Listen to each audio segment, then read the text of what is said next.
Dude, what's up, MX? Yeah,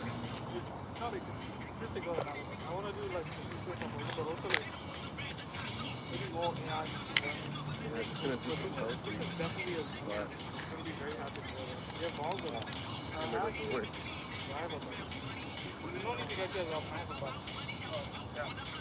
Here at a local park.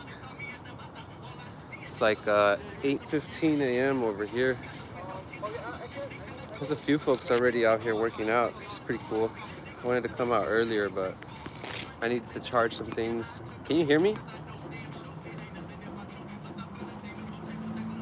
Can you guys hear me on the microphone? All right, dope. Yeah, we're just gonna do some easy stuff today. We're just gonna warm up the day, do some burpees, do some EMOM. Did a shoulder workout yesterday. My shoulders are a little sore, but we're still gonna lock in.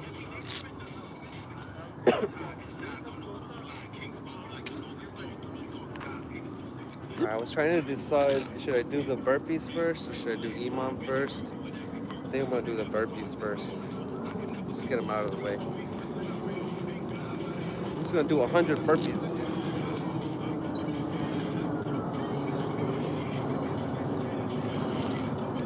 What's up, Sadat? Yeah, we're just gonna do 100 burpees. Real quick.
Woo, 20.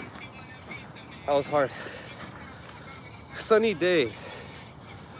Yeah, it's a nice day.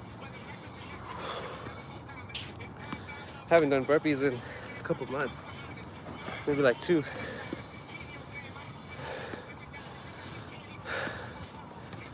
Is somebody drifting? Somebody turned the corner really fast. I think they lost control a little bit. 20 done. Whew. Yeah, I need to get back into it. I've been running more. The running is cool. It's just a little hard for my feet.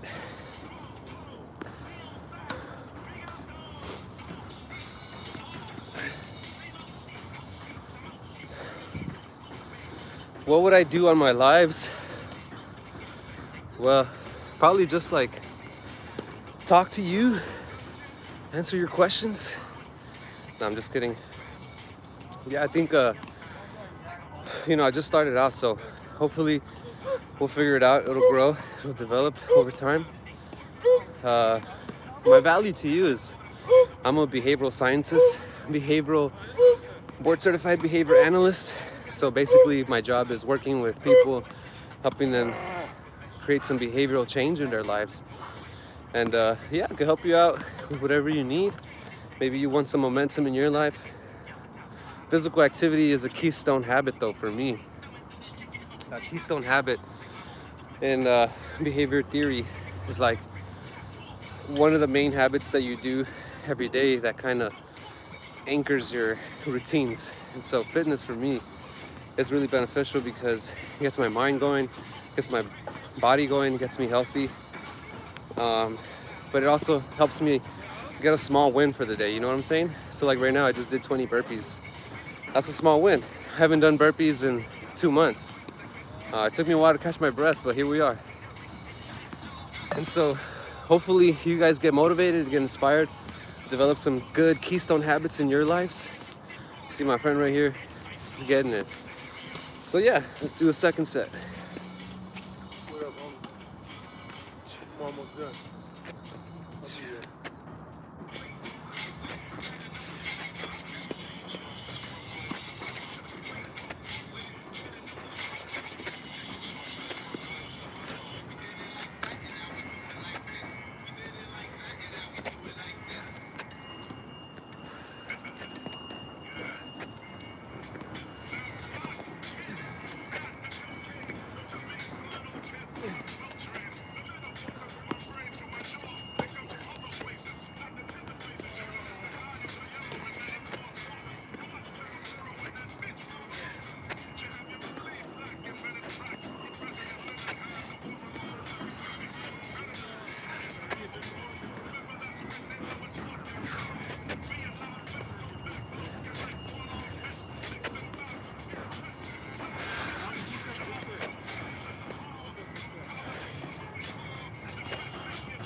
Woo, 40 burpees.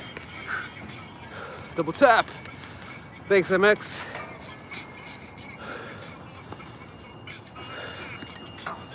Let's see.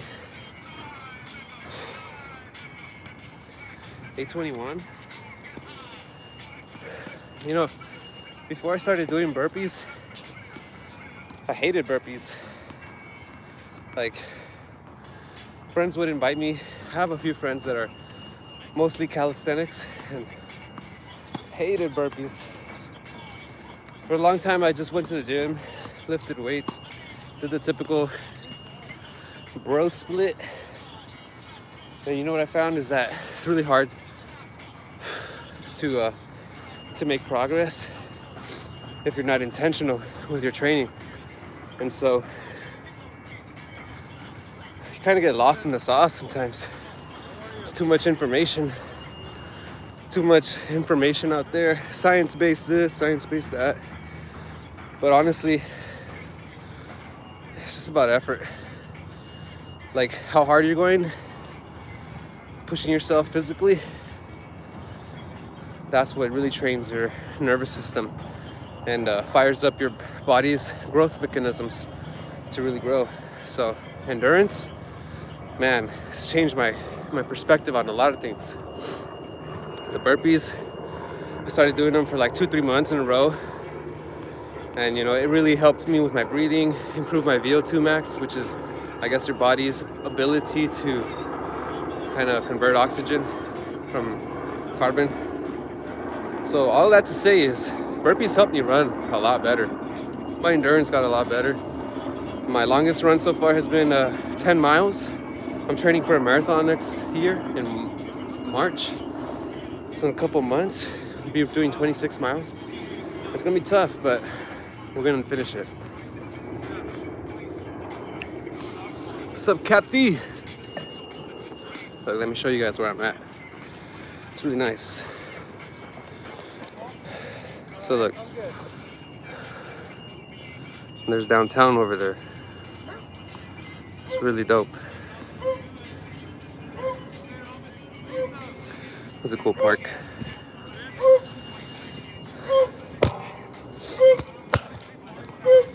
Where are you going to run next March? Every year, I live in Los Angeles, so every year the city has a marathon. They call it the LA City Marathon. I believe the course changes all the time, so I don't know where exactly it'll be. But yeah, it'll be in LA. It'll be cool. It'll be my first time doing a marathon. I'm 31 years old. I hate running. Always was more of a skateboarder, kind of athlete, extreme sports stuff. But yeah, there's something about running. It's like a whole nother mental discipline. Are you going to run 42 kilometers? 42K. How much is that in miles? 26? 26.2? Something like that. All right. This is the first time for everything. That's right, MX. It's the first time for everything, and there's going to be a last time. So I want to make more impact than last time. You know what I'm saying? All right, let's do the third set.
60.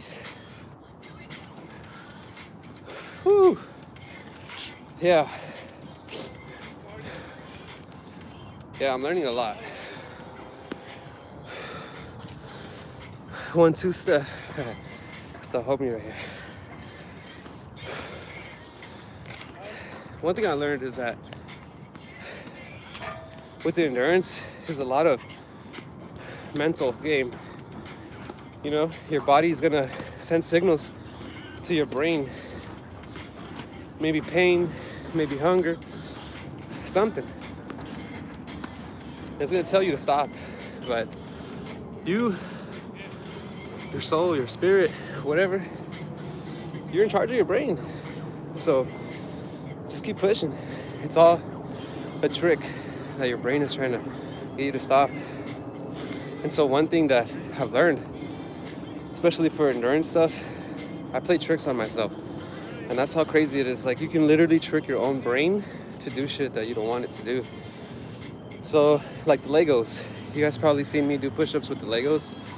That's like a game for me. Every 25, stack another Lego.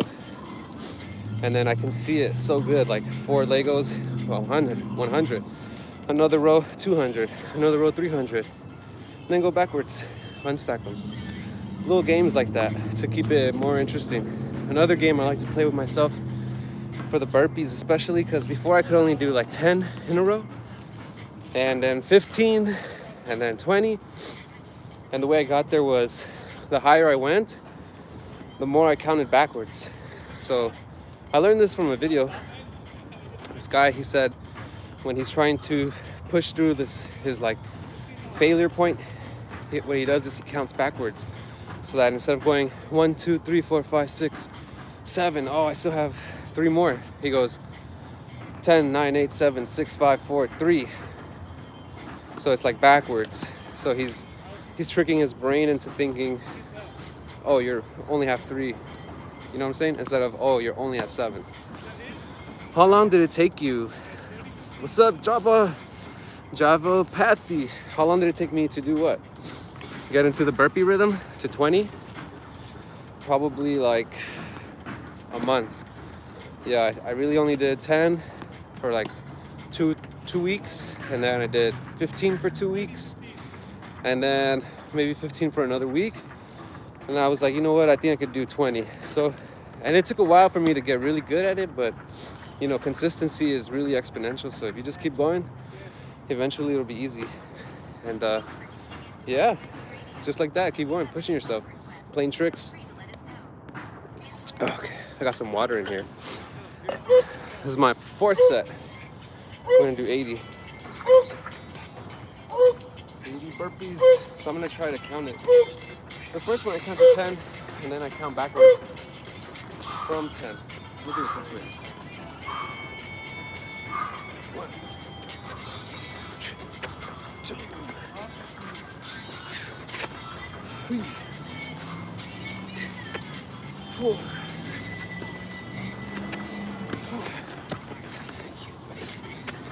6, 7,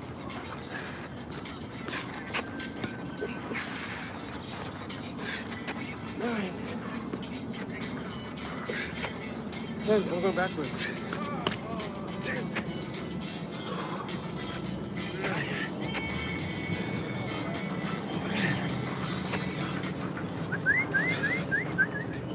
Let's go.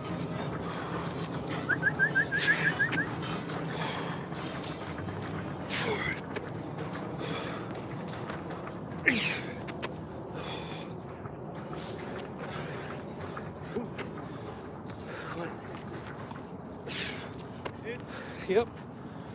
Woo! Just like that. 1, 2, 3, 4, 5, 6, 7, 8, 9, 10. 10, 9, 8, 7, 6, 5, 4, 3, 2, 1. Catch my breath.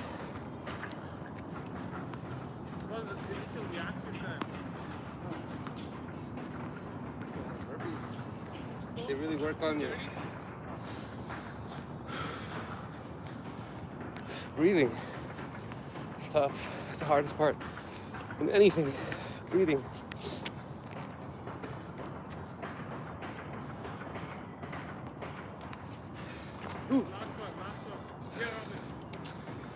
Stay hydrated. What kind of sound was that? Oh, I don't know. I think it was OG. Yeah.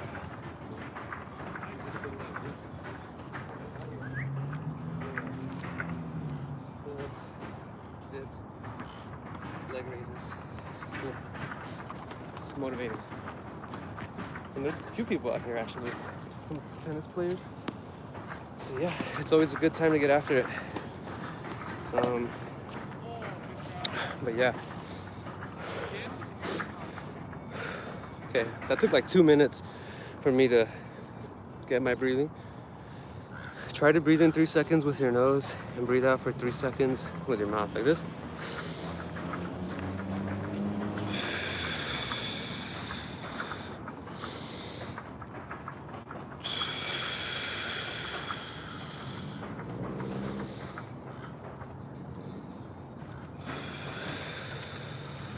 Nice. Yeah, thanks for that tip. You know, breathing is so important. I actually played trombone in high school, so we would always warm up with breathing exercises like that. Or we would do that as a group, like a whole orchestra, even the violin players. So basically our conductor would be like, okay, this is the beat. And we're gonna breathe in for 4, hold for 4, and then breathe for 4. And you know, we just cycle through the different variations, and it really helps your lung capacity. Worked on breathing with the diaphragm. That's the important one, right? Filling up your belly and letting the air out. That's a good one.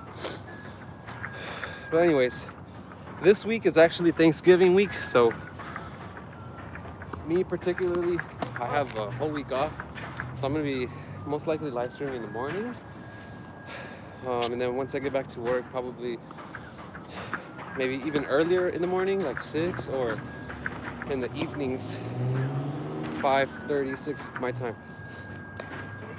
I don't want to compete with the big dog, Rich, you know? I got to catch his live stream, so definitely won't be streaming during his time. Thank you guys for the support. I appreciate everyone who's over here, part of the Do Hard Things community. Right now it's 8:33, and it's also time for the last set. 20. Do it right here. This looks a little cooler. The OG's done. Cool, let's do it. 20. 1, 2.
Drop my hat on the last one.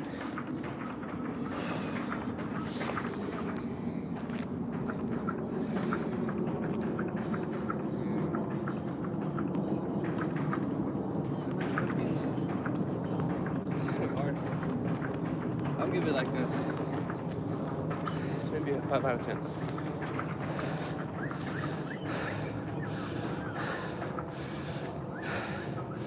$17.33. What was that, like 5:33 p.m.?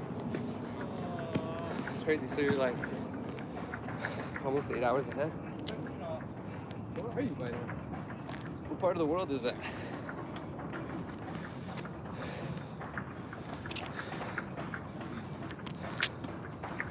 I'm gonna do a quick wardrobe change. So Dot, what part of the world are you at?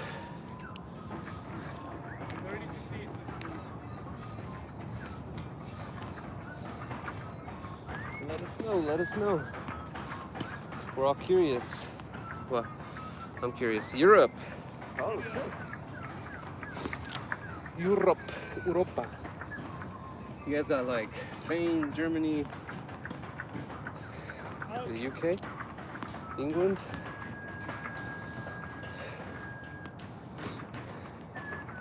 France, Italy. Italy is European too, right? All right, cool. What's up? The captain. He's here not in the flesh, but in the spirit, online. We just finished our 100 burpees. Trying to get fast like you, dude, but it's taking some time. I haven't done burpees in like 2 months, so we struggled for about 20 minutes. But now we're done with 300. I'm gonna try to do some EMOM, but I have to open this app. Give me a second. 6. Let's go.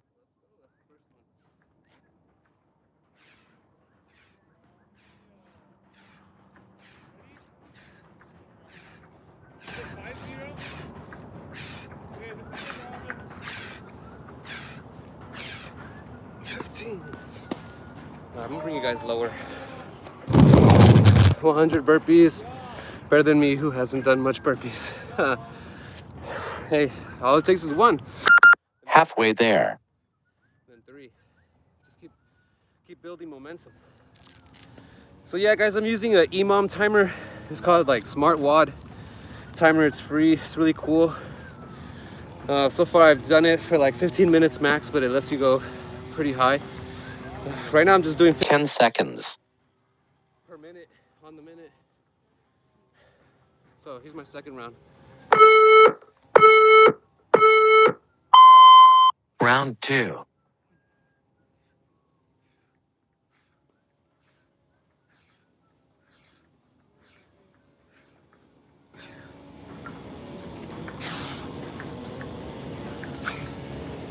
Oh yeah. Huh. Looks a little ankle. Fix that. So with the EMOMs, I'm really trying to increase my frequency of push-ups.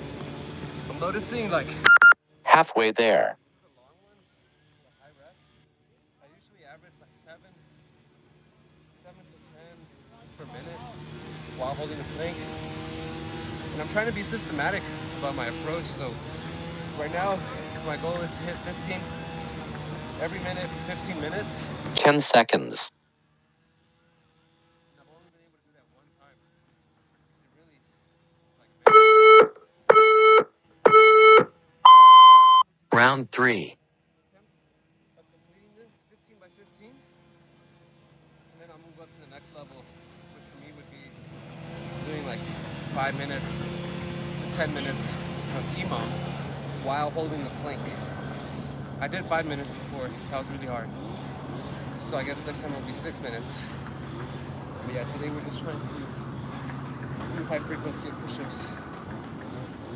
Do the OG right there. That was Halfway there. Speaking of pigeons, I gotta tell you about B.F. Skinner. He's like the originator of behavior science. Look at the pigeons. B.F. Skinner, you might know him from The Simpsons. 10 seconds. Basically, behavior science, they did a lot of experiments with animals. Round 4.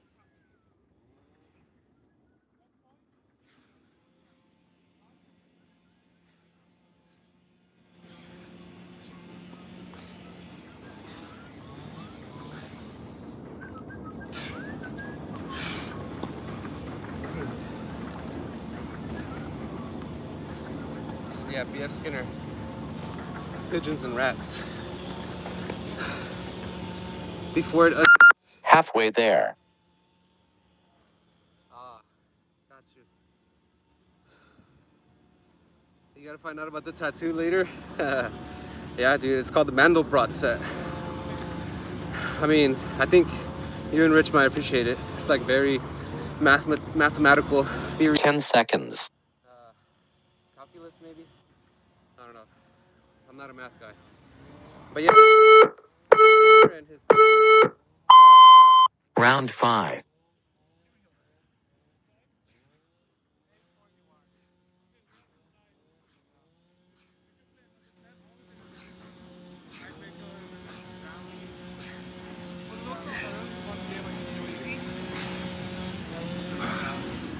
It's already getting tough, dude.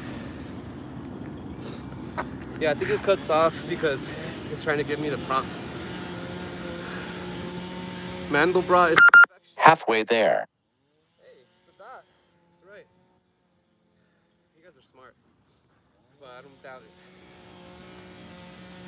Anyways, there's this cool experiment with pigeons where they basically 10 seconds. they trained pigeons on how to identify pigeons with a accuracy.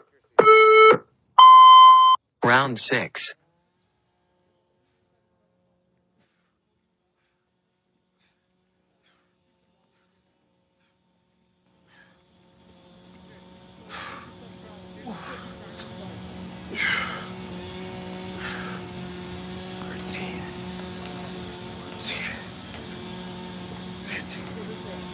Oh, that's tough.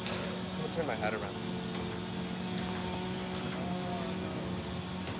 Halfway there.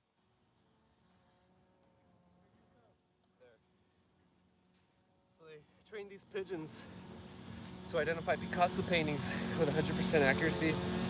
And that means that they also throw in other paintings from other creators to throw them off. 10 seconds. It also means they presented Picasso paintings that were never trained. Round 7.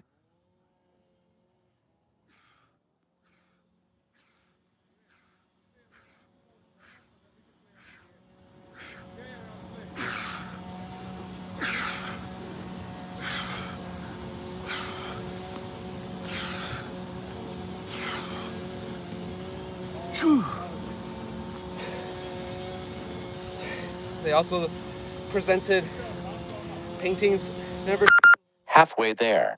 paintings never seen by the pigeons from Picasso, and they still knew that it was Picasso. So basically what they learned was that you can teach characteristics to a pigeon and they would know, you know, oh, those 10 seconds. characteristics are from Picasso. And then they can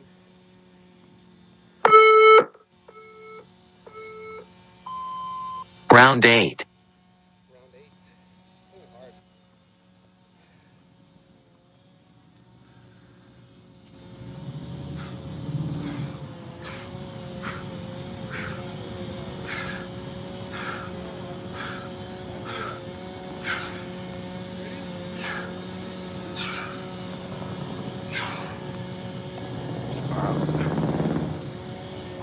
That was tough. Yeah, so Halfway there. if they can condition a pigeon to do that, imagine how we can condition ourselves to do whatever. So that's basically what I'm doing right now. So I'm conditioning myself to like exercise more, to be outdoors more, to be 10 seconds. more present in my life, for my family, my friends, my community.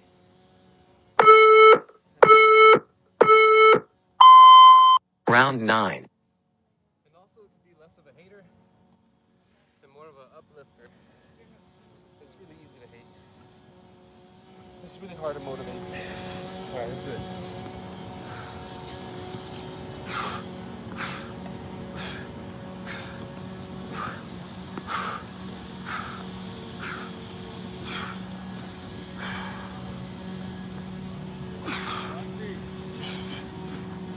Halfway there.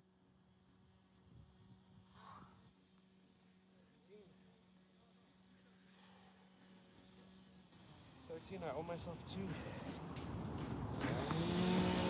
I'll catch him up in the back end though. So yeah, dude. I just want to spread the 10 seconds. spread the good vibes.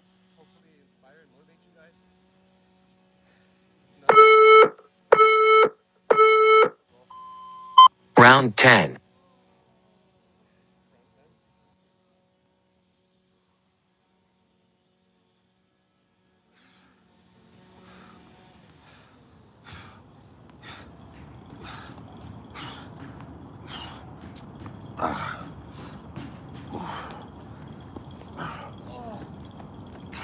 PG.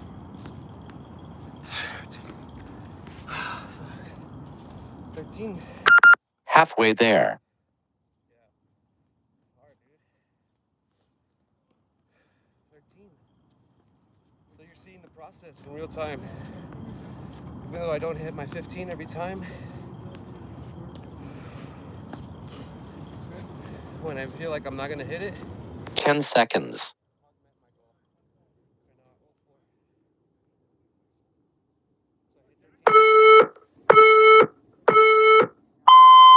Round 11.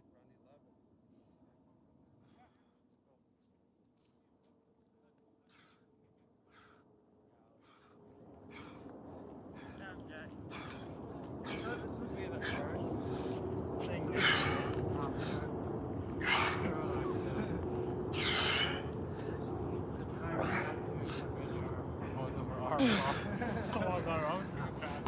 damn, I'm like stalling at 13. Halfway there.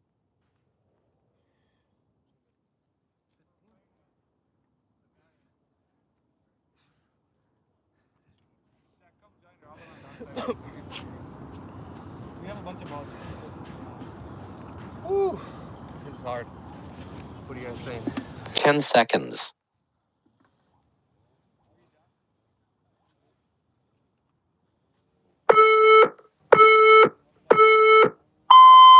Round 12.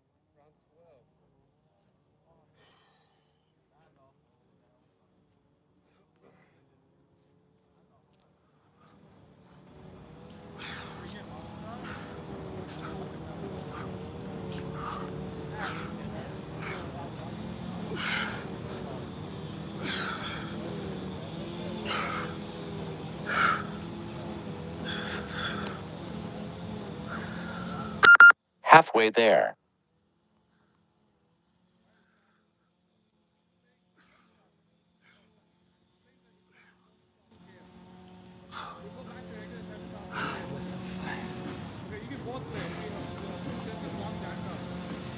Hopefully, you guys stick around.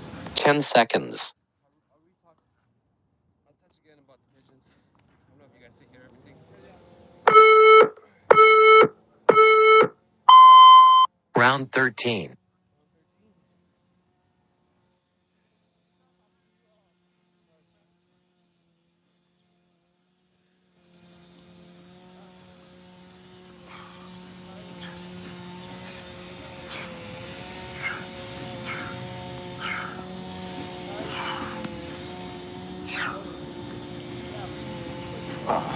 Okay, penalty get time out. Woo! Halfway there.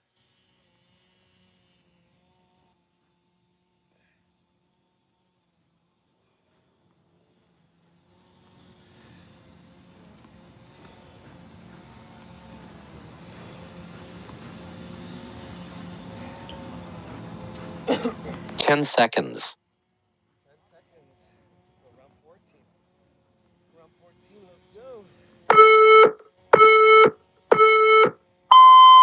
Round 14.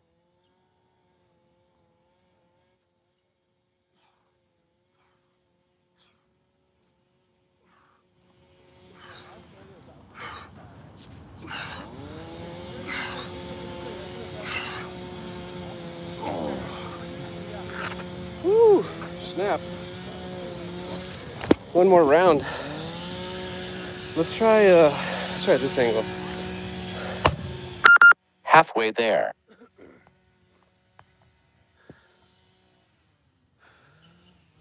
Thanks to that. I know that pigeons can learn locations. That's why they were used for mailing. Yeah, probably have a lot of mailer pigeons. That would be cool.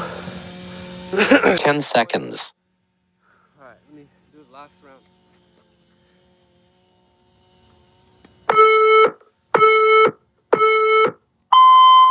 Last round.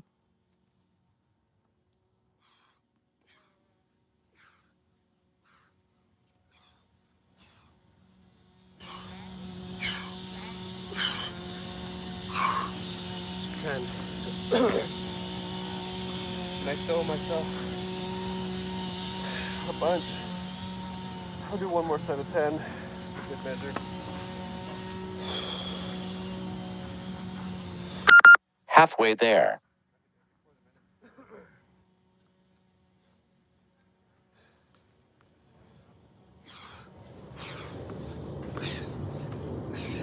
Ready?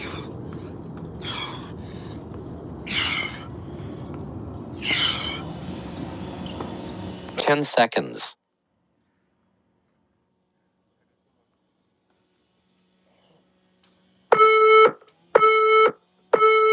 Well done.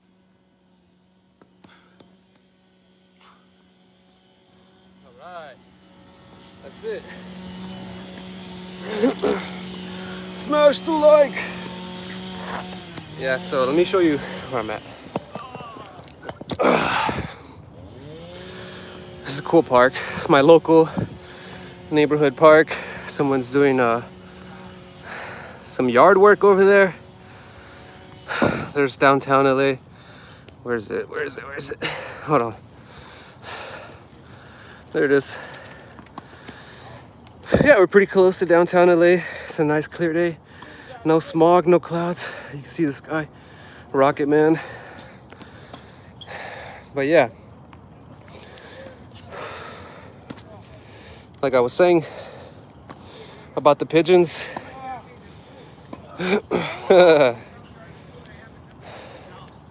I'm gonna take a walk while I talk about pigeons. Let me just clip this on. So, what I was saying about the pigeons is that they did an experiment on some pigeons, and the goal was to see if they could learn characteristics, right? So, like, for example, the characteristics of me. I have a beard, I have eyebrows and hair, I'm kind of tan.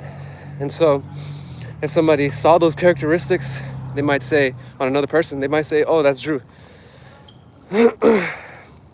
I know, I'm sorry. The EMOM timer interrupts my mic. And so they train pigeons like this. They put a Picasso painting in front of them, and then they fed it like a snack. So every time they saw Picasso painting, they got a snack. And so they, you know, through association, they learned that when I see a Picasso, I get a reward. And so they did that over and over and over again. And what they found was that if they showed the pigeons multiple Picasso paintings, they were able to correctly identify them. Even to the point where if they put in a random painting from another artist, like side by side, they could figure out which one was a Picasso painting with 100% accuracy. 100! That means also that they put in a never before seen Picasso painting versus a different artist, and they were still able to identify it with 100% accuracy. So what we learned from that experiment is that we could teach animals, pigeons, even ourselves, you know, how to identify characteristics. And that's pretty interesting because it just opens up the door to new ways of learning, you know, new ways of training. A lot of the stuff that I studied in college, in my graduate program, is stuff that people have been using and doing for centuries now, right? Behavior modification, influencing. I don't know if you guys are film buffs, but like even in the early, what was it, 1930s, 1940s, when they discovered film, the United States Army did a bunch of experiments with film to see how powerful it was. And so ever since then, you know, we've been getting kind of experimented on, for lack of words, experimented on to see how we can affect humans. And so my goal here is to show you these things, to show you like it's not your fault, you know? You might have a little bit of negative momentum in your life. You might have fallen in some traps in your life. You might even be in some environments that are counterproductive to you. But it's all just a design that you can definitely maneuver out of. I always tell my students, you're not your environment. Because a lot of the students that I work with, they're low income, gang associated or affiliated neighborhoods. Maybe they don't have the best structure or supports at home, you know. And what I learned is that environmental cues, constant negative feedback, you can get into a let me check my notes because I wrote this down. You get into what's called, so when you're in that environment, negative feedback, constant negative feedback, you know, a terrible environment, you get into learned helplessness. And that's basically like a momentum where, kind of like a victim card, like you don't even want to try because you've tried so many times already and it's failed you before. But I'm here to let you know, like, it's not out of your control. It's definitely in your control.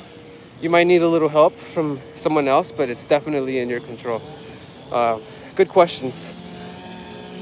Why did you choose that profession? Sadat, what an interesting question. I actually fell into this profession, believe it or not.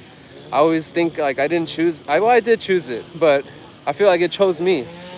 And basically, like, I'm a musician by trade. Here's my bass tattoo. I play music still, and I've been playing music since I was in 5th grade. So was that like 20 years of my life already? And I went to college. I went to get a degree in music industry, like music business. And what I found was that I really didn't enjoy the business side of it. You know, the management side is what I thought I was gonna do, like being an artist manager. All my life, growing up as a kid, what I really enjoyed and what I didn't realize until I got to college was I really loved playing music. Like feeling that connection with everybody, being able to express myself musically, and also kind of like having some autonomy in my life. Because growing up, you know, I didn't have the best childhood, but I also didn't have the worst. It was kind of rough, you know, but I always found solace in music, and I felt like that's where I really found a home for myself. And so I studied music, business, and then I was still playing music like in the streets, in the scene. We call it the scene. It's basically like all the musicians, the local bands. This is a local band that is now kind of famous. They're called the Altons. They're some friends of mine from college, and 6-7 years later, now they're, hey, 6-7 years later, now they're doing really well, touring all over the world. They just went to the Midwest. I think they did a couple shows in Europe. So Sadat, if you're out there, check out the Altons. They look just like me and they sound really good. They're dope. Anyways, so I studied music, and then I was, you know, I needed a job to pay bills. And music business is very fickle. It's very small. It's very hard to get a job that you like. And I don't believe in doing something that you don't like for a long time. So I worked at a casino, and I was still doing music gigs, playing shows. And I had a friend named Eddie Bueno, and he was in the field that I'm in right now. And so I asked him, like, hey dude, what job do you do? It seems like you got a lot of free time to do music, this and that. And he basically brought me into his company. I started working there. I met the people, I met the boss. And I really didn't know about psychology other than like reverse psychology and the stuff that my friends would tell me in their courses that they were taking. And it wasn't really interesting to me, but I really appreciated the scheduling. I really appreciated the freedom of like taking time off when you needed to. So I went into that field. I did that for like 5 years. And then I got my master's in applied behavioral analysis, which is behavior science. And yeah, I've been doing that ever since. So I started probably 2018. That's when I officially started in the field. I worked a lot in people's homes. I worked a lot in the community with families and students, and I learned a lot about people, a lot about myself, you know. I think that in this field, you have to be a certain type of person. You have to, one, be very headstrong, not take things, you know, personally. Two, you also kind of have to be a self-learner.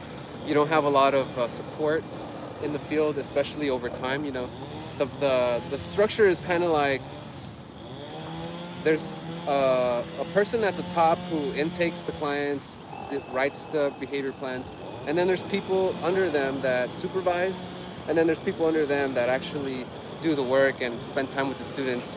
So I started there, and then I went up to supervisor, and now I'm BCBA, a board certified behavior analyst. And I really love my job. And the third thing you need to do or the third quality you need to have for this job is you need to really be like a joyful person.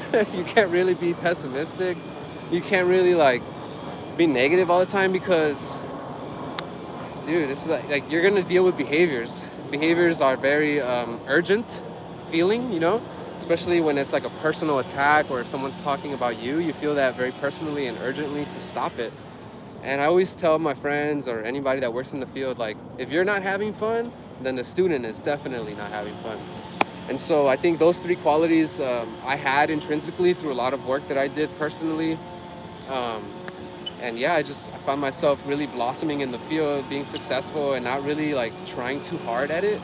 You know, of course I did put in the work and I did like come to understand the science and the vocabulary behind it, but I didn't feel like it was going out of my way to learn these things. I felt like it was super natural, instinctual stuff. I'm sure most of us here, if we have like brothers, sisters, and cousins, we do these things naturally, instinctually. We just don't know like the vernacular, the vocabulary around the behavior science. Sorry, I talked for a long time. Let me answer some questions. What kind of music genre are you into?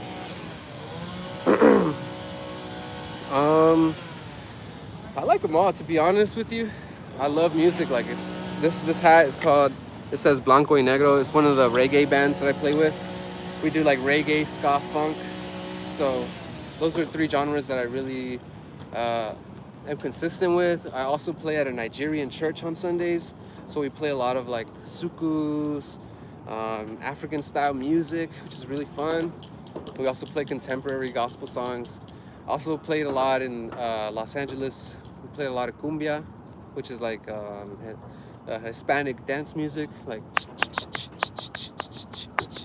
and yeah, just like all kinds of music. Honestly, I did a tour with a band called Under the Rug. We did a like Midwest East Coast tour, and they're like Americana folk music. That was really fun. But yeah, I love music, you know. Like I said, it's not really about the genre for me. It's more about connecting with the people, the musicians on stage, of course, but also the people experiencing the music. It's also for me a great release. I really find myself enjoying that expression. And you know, there's a lot of nuance with music. It's not just like playing the shit out of your instrument. There's like, okay, let's take it down a notch right here. Let's build momentum. Let's create like a scene, an experience. And that's what I really enjoyed. Have you heard about Eurobeat? I love Eurobeat music. Hey, I have not heard about Eurobeat, but that sounds pretty fire. If you have any artists, please send them over. My wife, Red Heart Media, just jumped in the chat. That means it's time to go soon. But yeah, I'll check out Eurobeat. Who is my favorite behavioral scientist? That's a good question. I really only know a few. Some controversial ones, of course. I think my favorite ones are always the controversial ones. We talked about B.F. Skinner earlier. He's like the father of behavior science, which means he did a lot of the early experiments about conditioning, reinforcement, these principles that kind of don't navigate our lives, but they're in our lives and kind of lead us down a path. You should listen to Running in the 90s, Max Coveri, related to Initial D anime. Hey, nice. Skinner is so cruel. Yeah, I know. He's there's a lot of ethics involved in behavior science too, right? Like ethical concerns. What's the implications of the experiments? I know they did an experiment where they kind of gave some negative feedback to some students about their speech. And so the experiment was like, the question was, would telling students negative feedback about their speech affect their speech or improve their speech? And what they found was, you know, most of the time the positive feedback worked better, but also that the feedback left lasting impressions on the students. So, you know, I highly believe that the things that happen to us, that's one side of the story, and then we tell ourselves, you know, what happened, and we reinforce that, we validate that experience. So for me, I could say, yeah, my dad wasn't in my life, so I must not be a good son. But that's just something that happened to me, and that inner dialogue that I have was something that I came up with, or something that was external, like, somebody said that to me, and so I then internalize it. And that's not true. Those stories are not true. I think the more present we are, the more true we are to ourselves. Skinner's Cruel. There's also this guy that I follow on Instagram. His name is Dr. T. Roselle. He's he's a little extreme. I'm not gonna lie. If you want to check him out, check him out. But I'm not saying that I 100% agree with him. I'm not saying, that what he says is true. But I think there is a lot of logic to his thinking, and especially him. He's a black doctor, psychologist, PhD, and he's worked a lot in the black community. So most of his content is about exposing like Hollywood and the inner circles and kind of the way that they influence society to be destructive. It's very interesting. I would check that out. But yeah, there's so many behavior scientists that are out there right now that are doing good work. They're promoting the field in a great way. The field itself has evolved and is still evolving. I know from like in Florida, they had some centers where they were in the early days putting these mentally retarded people into these facilities, and not all the staff were trained. They didn't even have all the staff to successfully facilitate the environment. And so it led to a lot of ethical concerns, like students were not being fed, they were being mistreated, abused, they were being like left alone to their own self-injurious or destructive behaviors, which could be like throwing shit on the wall, throwing poop, raping each other, hurting each other, stuff like that. So it's really bad. So yeah, behavior science is a growing field still. It's adapting, it's changing. I think even on Reddit, if you go on Reddit and look up ABA, there's a lot of negative posts about it because people have negative experiences. It's still a new field, even though it's been almost like 50, 60, 70 years. It's still fairly new. And of course, like the social emotional components of life, we're still kind of developing. And I think we've got a lot of great leaders in the field that'll one day, we'll see that behavior science is really a positive for society. I think right now I feel like behavior science is being used for bad. One example is like the scrolling. I don't use social media except YouTube. Yeah, exactly. Social media is designed in a way that reinforces your behaviors and keeps you constantly engaged. And those are the things that I'm talking about. Like the designs in life that are keeping you down, are keeping you average. So we've got to really see that and then break ourselves out of that so that we can level up. 100% selling. Yeah, and selling the cat too, which, that's cool, but if some people do it, but then if everyone's doing it, is it really cool? And the way I see the trend is like there's a lot of young women and men who are kind of defaulting to that type of behavior to make it by in society. And I think we're better than that. You know what I'm saying? Anyways, I've been talking for a long time. I'm going to start wrapping up here. Sadat, it seems like you know a little bit about behavior science. Drop some behavior science knowledge in the chat for me. Anything you think I should look up or learn more about? That'd be pretty cool. Maybe some experiments or some historical events, whatever.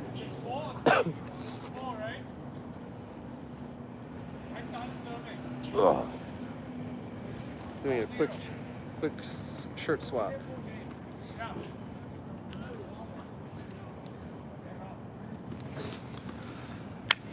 I know a lot in different science. Yeah. Master, what does it say? Master, jack of all trades, master of none. But I think it's also good to know a lot about different stuff, because if you know a lot about one thing, yeah, that's cool. But if you know a little bit about a lot of stuff, that's even better. What do you think about Sapolsky?